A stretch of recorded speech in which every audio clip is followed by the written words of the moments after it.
এবার লাজুর জন্মদিনে লাজুকে বিয়ের জন্য প্রপোজ করলো অনুভব। হ্যাঁ সুপ্রিয় দর্শক, কনে দেখা আলো ধারাবাহিকের একদম নতুন পর্বে তো আমরা এরকমটাই দেখতে পারবো। বিস্তারিত জানতে চাইলে এখনই ভিডিওটা একটি লাইক দিয়ে চ্যানেলটিকে সাবস্ক্রাইব করে একদম শেষ পর্যন্ত দেখতে থাকো। কনে দেখা আলো ধারাবাহিকের একদম নতুন পর্বে তো আমরা সবাই দেখতে পারবো যে অনুভব লাজুকে তার কলেজে হঠাৎ করে সারপ্রাইজ দেয়। সে লাজুকে ডেকে এনে তার গাড়ির সামনে নিয়ে যায়, তারপর তার গাড়ির পেছনের ডিকিটি খুলে দেয় এবং পেছনের ডিকি থেকে অনেকগুলো বেলুন বের হয়ে যায়।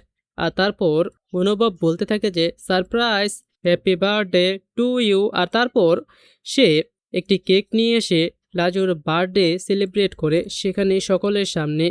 আর তারপর বার্থডে কেক কেটে লাজু অনুভবকে কেক খাইয়ে দেয় এবং অনুভব লাজুকে কেক খাইয়ে দেয়। আর তারপর অনুভব লাজুকে বলে যে হ্যাপি বার্থডে লাজু। আর তারপর লাজু তো এটা থেকে অনেক বেশি ইমোশনাল হয়ে যায়, সে তো কান্নাই করে দেয় আর বলতে থাকে যে এই প্রথম কেউ লাজুকে হ্যাপি বার্থডে বললো। আর তারপর আমরা দেখতে পাই যে লাজু আর অনুভব দুজনেই গাড়ি করে তাদের বাড়িতে চলে আসে।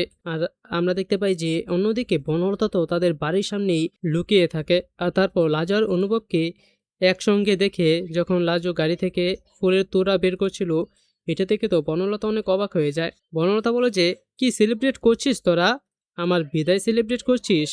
বিদায় তো এবার আমি তোকে করবো লাজু, তুই শুধুমাত্র দেখতে থাক। আর তারপর আমরা দেখতে পারবো যে এবার লাজুর জন্মদিনের দিনই অনুভব লাজুকে বিরাট বড় আরো একটি সারপ্রাইজ দেয়। সেটা হলো লাজুকে বিয়ের প্রস্তাব।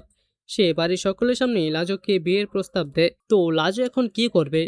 লাজু কি অনুভবের এই বিয়ের প্রস্তাবটি অ্যাকসেপ্ট করবে এবং রাজি হয়ে যাবে? কি মনে হয় আপনাদের? আপনারা কি চান? আপনারা চান তো লাজু এবং অনুভব দুজনে এক হয়ে যাক? তো আপনারাও যদি এরকমটাই চেয়ে থাকেন তাহলে সেটি নিচে কমেন্টে জানিয়ে দিন। এবং আজকের এই পর্বটি যদি আপনাদের ভালো লেগে থাকে তাহলে এখনই ভিডিওটা একটি লাইক দিয়ে দিন। ধন্যবাদ সবাইকে।